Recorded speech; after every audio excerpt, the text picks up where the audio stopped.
Okay. I have to leave for work within the hour. So this is going to have to be another pretty truncated one, pretty short one where I don't have the time to talk to the chat room today. I'm sorry. But again, I got to leave for work. It's about 3:22 right now, and I got to leave at around 4-ish. So just don't have the time for it. So let's just get this thing started right away. No stalling. No time for chit-chat. Again, I apologize. It's just can't be helped today. So, Impact Wrestling from June the 29th, last show of the India tour. And we start right off the bat with a very unusual segment here. Apparently, they tell us when the show begins that they had contract signings for every match, or almost every match, on the pay-per-view this Sunday. But those contract signings happened prior to them going on the air. Well, on the air, taped, whatever. So, they all happened before the show. And then they show us clips of every contract signing in kind of a montage sequence. I don't think I've ever seen something quite like this before. Very odd. They cover almost every match, I think, with the exception of a tag team match, because LAX couldn't come to India because of reasons. But for every contract signing, we're only seeing, like, the highlights. We're only seeing clips. And I guess there are pros and cons to doing it this way. Because, on the one hand, you do get hype for every match. You can at least say that you gave each one a contract signing. But on the other side of that coin, it's like, well, there are a couple of matches on this pay-per-view card that would have greatly benefited from having their entire contract signing shown. I'm speaking specifically about Patron Lashley and Sienna Rosemary. Especially the Knockouts match, because that feud has suffered from a lack of screen time and a lack of attention recently. So if they had their entire contract signing shown, I think it would have benefited that feud a great deal. But again, we're only seeing clips of it. So, a lot of mixed feelings about this. I guess it was something cool to try. I'm not sure how effective it was, though. Maybe if they like fine-tuned it or something, but I don't know. There were a couple feuds where I was like, man, I wish they'd shown the whole thing. And and also some feuds were like, well, did that really need a contract signing? I don't know. So pros and cons to it. Not sure how I feel about the whole thing, but it was something new to try anyway. After this, we get a rather lengthy hype video for Sanjay Dutt versus Low Ki this Sunday, the Slammiversary. It is nice to see them giving the X Division feud this kind of attention, because I can't remember the last time an X Division title feud got, well, any attention, really. So that's good. On the other hand, I'm not sure how effective Sanjay Dutt getting this kind of a push is going to be outside of India. Yeah, he gets a great reception and the star treatment by the fans in India, but when you get back to America, I kind of think the novelty is going to wear off pretty quickly. And then people are going to look at Sanjay, look at Low Ki, and I think most of them are going to probably feel like Low Ki should have the belt due to a number of factors. I mean, no offense to Sanjay, but let's face it, Low Ki is the more compelling figure. In most areas. Certainly on the microphone. But, hey, they're making an effort to hype an X Division title feud. So, I'm not going to complain about that. I'm just wondering if the results are going to be what they're hoping for. After this, we have an X Division tag team match, Trevor Lee and Low Ki versus Sanjay Dutt and Matt Sydal. Pretty much done so. Neither guy in the X Division title feud would have to eat the pin. So yeah, we all kind of knew that Trevor Lee was gonna be the one lying down in this one.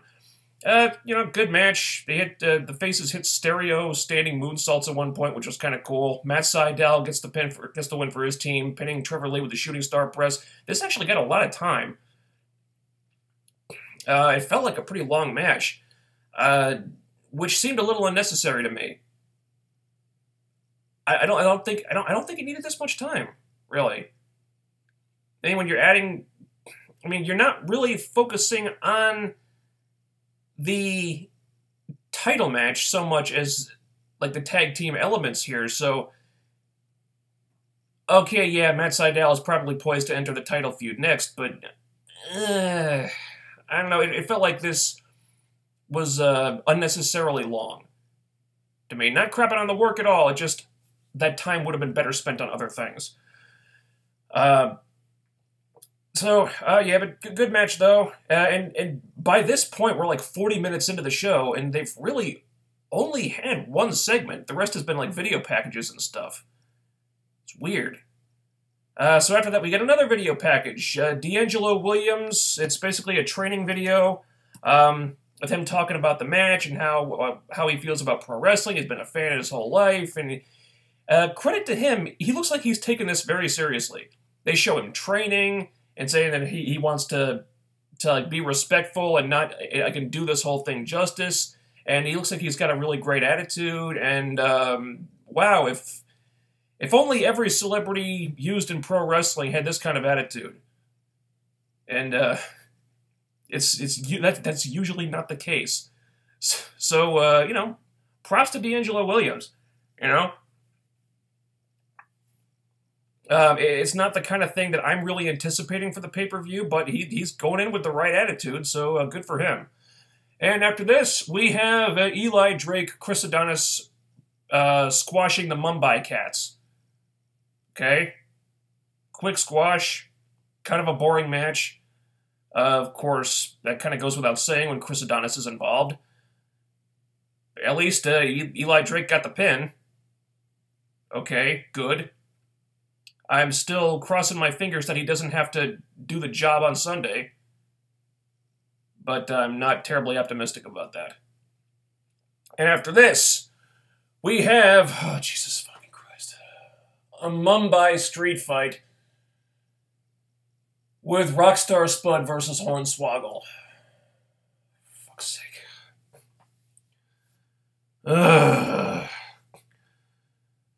So when they had a little person as the referee, I think we all kind of suspected what was about to happen. So Spud is winning until he starts arguing with the little person referee. One thing leads to another, and then the two little people team up on Rockstar Spud. He gets his pants pulled down, and he gets put through a table. I'm a little torn on this. On the one hand, I feel like this was several minutes of my life that I will never get back. On the one hand, I am angry, annoyed, and frustrated that this match was given more time than the knockout segment. On the other hand, I am kind of relieved that this is happening on TV and not the fucking pay-per-view. Because I suspected, like many of us, I'm sure, that this was going to happen at Slammiversary. I don't want to be paying for that shit. If you have to do that, do it on free TV. Though preferably not on the fucking go-home show. Yeah, fuck this whole feud. Please let this be the blow-off. Do something with Rockstar Spud that doesn't suck. Please. This is stupid. Then we get another video package. We get JB and Joseph Park, and Joseph Park is coming out of the shower, and he's got the towel wrapped around his chest like a woman.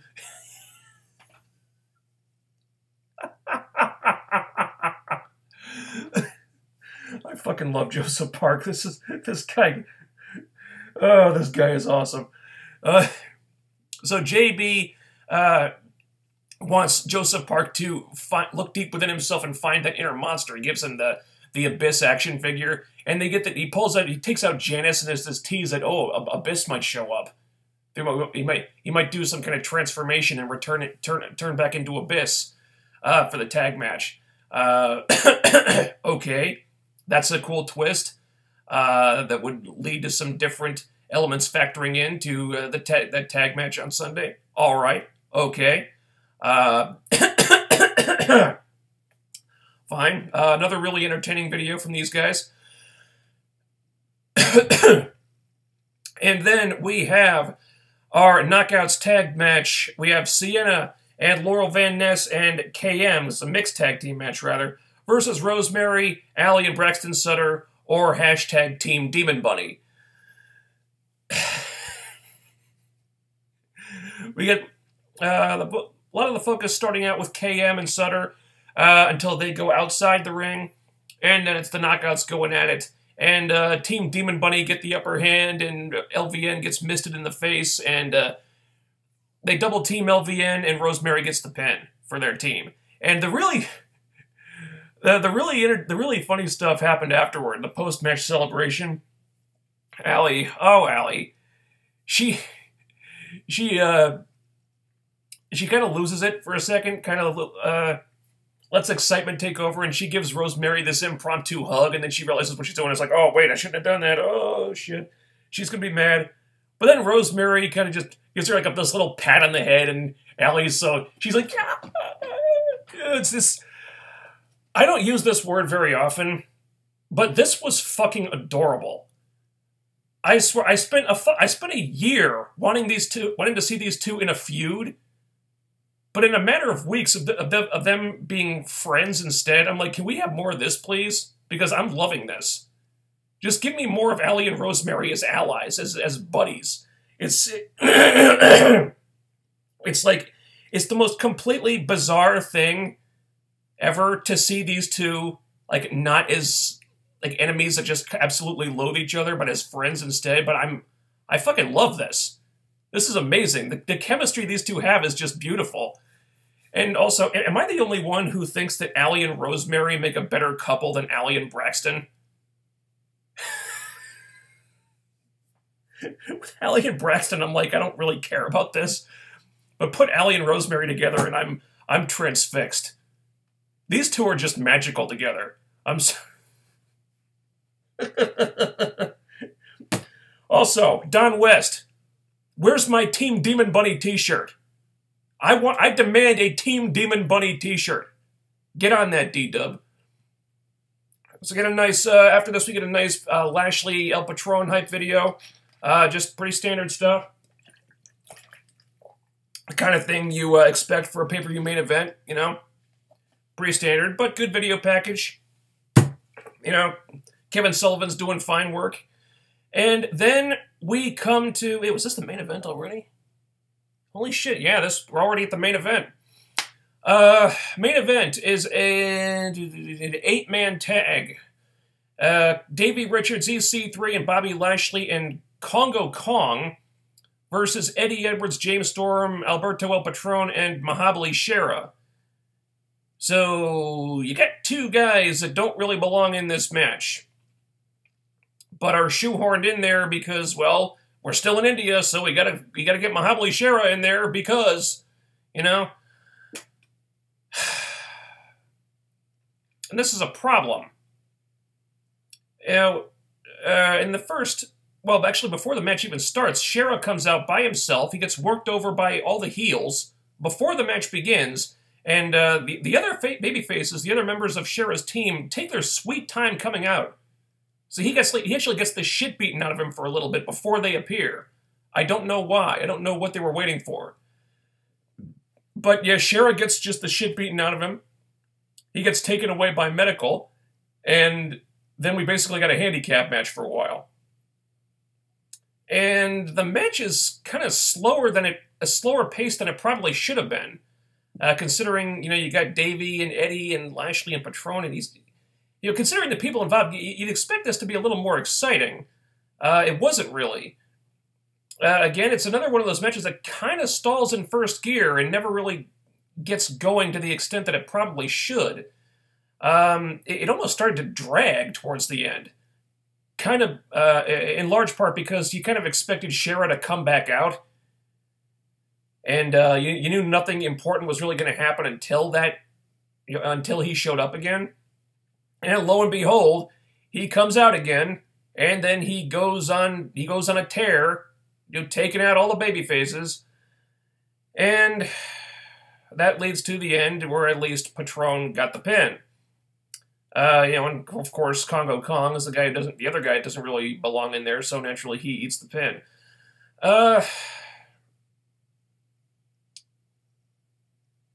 Considering this is being done to hype several pay-per-view matches, Kong and Shera really had no business being in there. It was just very, it was more really transparent pandering to the Indian market, and I feel like there were other ways you could have done this without inserting these guys into a match that really didn't belong in. I think Shera coming back was very cheesy and predictable, and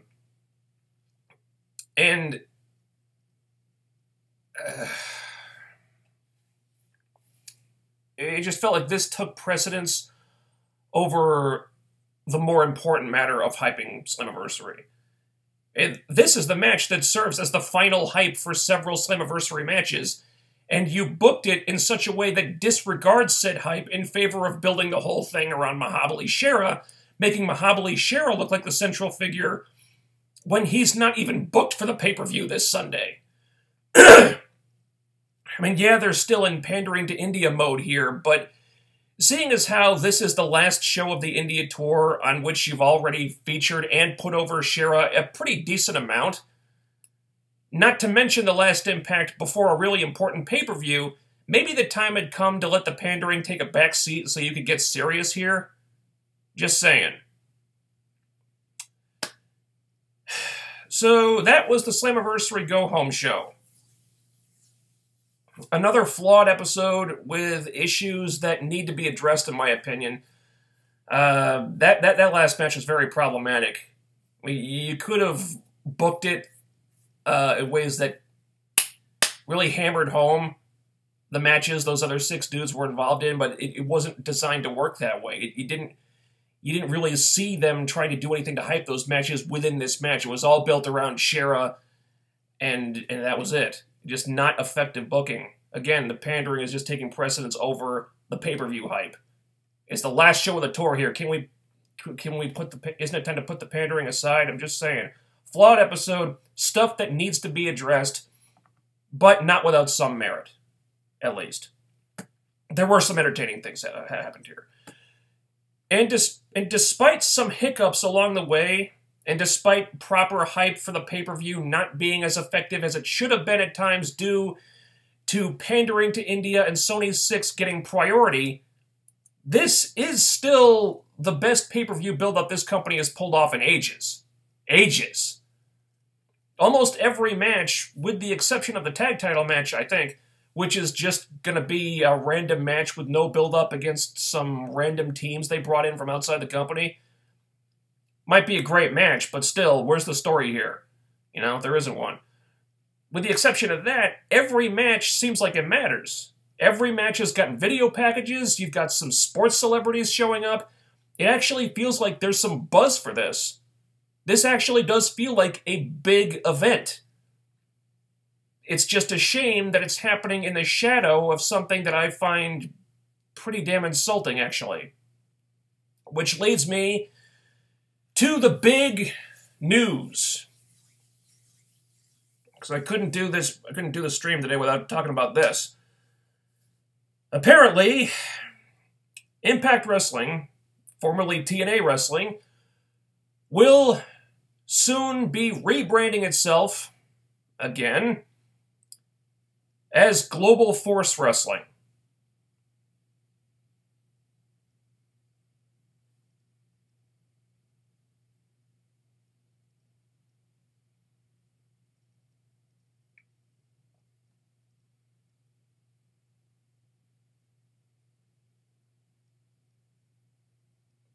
What the shit is this? Oh my god. I always knew that Jeff Jarrett's ego was so fragile that he would strip naked and crawl on his belly over 1,000 miles of broken glass if that's what it would take to convince himself that his little vanity project was anything other than an abject failure. But even I didn't see this one coming. For fuck's sake, I mean, think about what they're doing here. Think about this for a second. They just finished rebranding TNA as Impact Wrestling, and now they want to do the whole thing over again and change the name of the company again to something with even less brand awareness, just so Jeff can have bragging rights that he beat Dixie Carter in a 15-year pissing contest. What the fuck are these people thinking? Jeff Jarrett has got to be the most deluded, insecure, self-obsessed, narcissistic con man on the face of the earth, because he'd have to be a fucking con man of the highest order to make Ed Nordholm actually think this was a good idea. I mean, Jesus Christ, this is like if back in the day Vince McMahon bought ECW and then let Paul Heyman convince him to ditch the name WWF and rename the company ECW. The only difference is that ECW was actually successful for a while, whereas Global Farce Wrestling is mostly associated with empty ballparks and a half-assed pyramid scheme. Newsflash to Ed Nordholm, GFW is a fucking joke. It's a punchline that people laugh about. And now Jeff Jarrett is playing you like a fucking fiddle, coercing you into making an incredibly damaging and costly blunder because he's being a petty, infantile Nimrod whose entire fucking self-image would shatter into a million pieces if he was ever forced to accept the fact that he failed to make GFW the next big thing in wrestling like he was boasting about a couple years ago. And now he's so desperate to stick his head in the sand about this that he wants to put the name of his failure on the company that's still in business just so he can pretend that he didn't fuck up. This is absolutely asinine. This is hands down one of the stupidest things this company has ever done. It's a slap in the face to longtime fans because it sends the message that the company and the brand that they've been following for 15 fucking years is inferior to Jeff Jarrett's failed vanity project. So now, because Jeff couldn't put his bruised ego aside, this show is going to become GFW Impact. Fuck that shit. Hashtag GTFO GFW.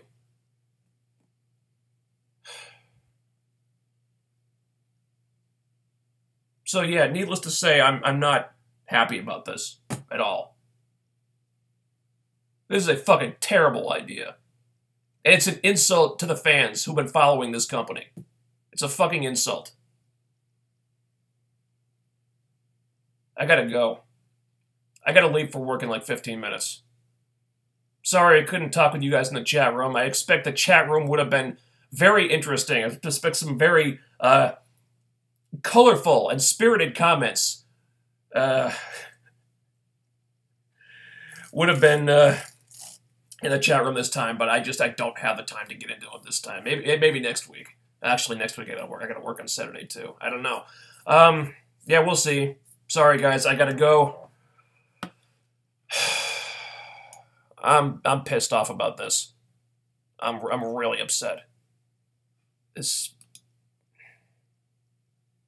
Jeff Jarrett, man, that guy's a piece of work.